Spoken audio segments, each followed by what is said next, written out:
You know, I used to love my life in Egypt, and I come back to England, and I just, why? Why, I would ask myself. And then this is where I began to ask this question. What is the purpose of life? Why are we here? For what reason do we exist? What do all these things mean? What does it mean, love? What is life for? What is it all about? And I figured it. I sat down and I figured it. And I said, yep, I am here at school in order to work hard so that I will get good results in my exams.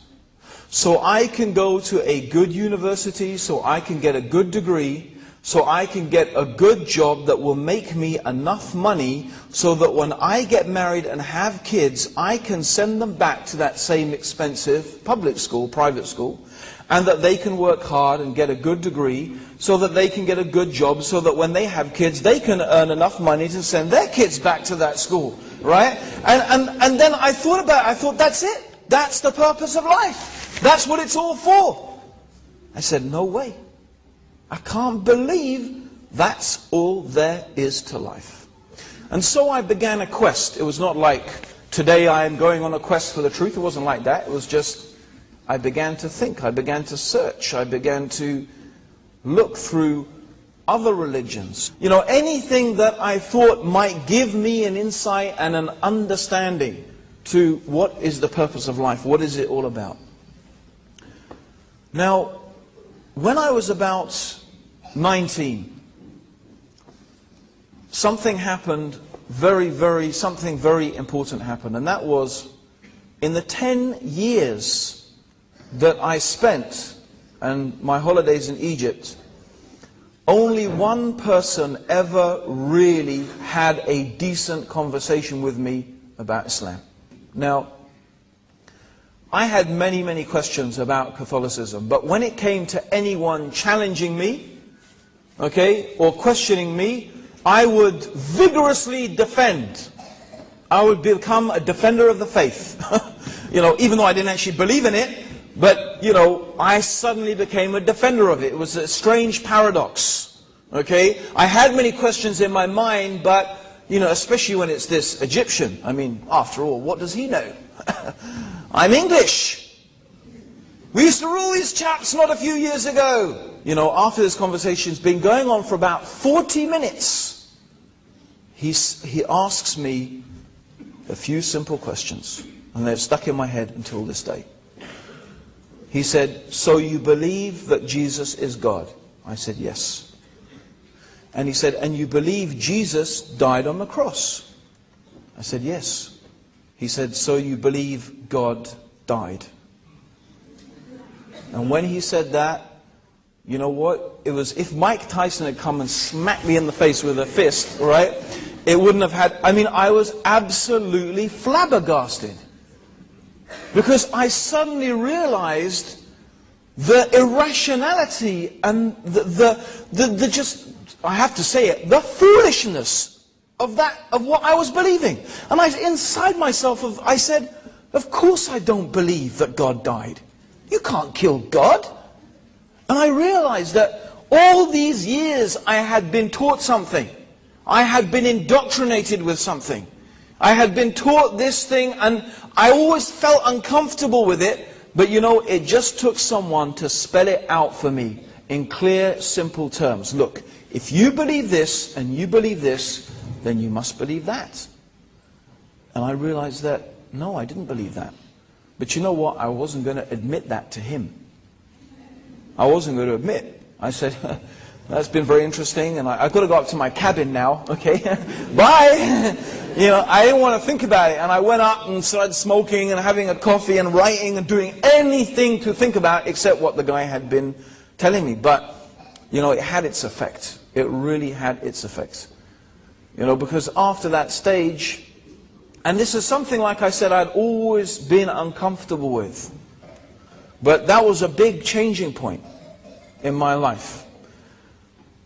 You could say it was an epiphany. No one, if you're on a spiritual journey, a quest for truth, you wouldn't have thought of, dreamed of looking at Islam. And I didn't. I looked at everything. So I reached this stage when I was basically at this stage a hippie. Okay? So I was about now 20 years old, 19, 20 years old. I was a hippie. I had, by this stage, invented my own religion. Okay? This religion was bits and pieces of all the religions that I had studied, and I took them all together and I made my own religion. Okay? And so therefore I started to develop this philosophy of my own religion, but it didn't take me long to figure that this was the worst bunch of rubbish that I'd ever come across. Right?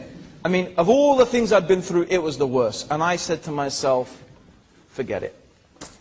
Forget religion, forget spirituality, forget all this stuff. Maybe there's no meaning to life. Maybe there's just nothing more to life than being rich. Maybe my problem is that I didn't have enough money. Now, to show you what I'm thinking of in terms of the money I thought I would need to make me happy, I'm thinking here yachts and private jets. That's the stage that I'm going to need to move up to, right? So you can imagine my lifestyle before that. Okay? So I'm thinking to myself, money. Okay, let's go back to money. How do I make lots of money with very little effort? Because who wants to work hard? Who wants to spend all the time working? You want money and then you want to enjoy that money. So less work, more money, that's what we need. Maximum enjoyment. So I thought to myself, let's make a study of this. Let's start thinking about people who have got money in the world. Okay? And let's think about how they got their money. So I started thinking. About Britain. Okay, lots of money there. No problem. But too much work. What, the Industrial Revolution? Oh, no way, you know. All those satanic mills and those dark mills and all that industrial, no, forget that. America, you know, the American dream. What is the American dream? You're in the gutter and you struggle, and it's the rat race, and you make it, and you're the self-made millionaire. I said, that is definitely too much hard work. The Japanese, they've got lots of money, but all they do is work. That's all they ever do. And in those days, they were well known, the Japanese, for being workaholics.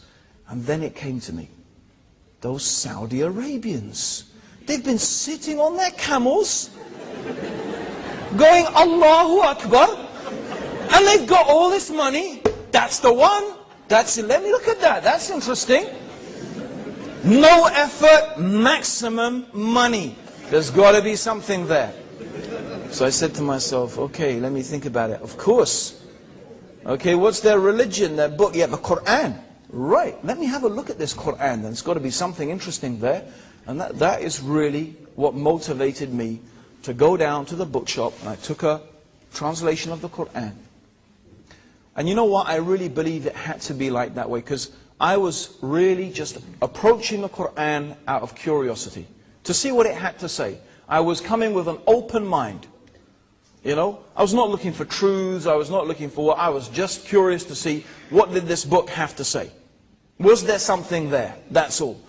Otherwise, I don't think I ever would have looked at it. Okay? So I took it down and began reading the Quran. Now, I'm a pretty fast reader. And I remember very clearly, I was in a train, I was going from where I was living across the River Thames, okay, to Victoria train station. I remember very distinctly, I was sitting in the train, reading, I was sitting next to the window, reading this translation of the Quran. I looked out of the window, I looked back and I said to myself, if I have ever read a book that is from God, this is it. And that really, I could say, was the moment that I realized and I believed that the Quran was from God. And it was always my habit. You know, I didn't just read about things, I tried to practice them. You know, you can read and read and read, but you know, like they say, you can look at the orange all day long. It looks nice, it's pretty, it's orange, it smells nice, but you know, how does it taste? You have to taste it, right?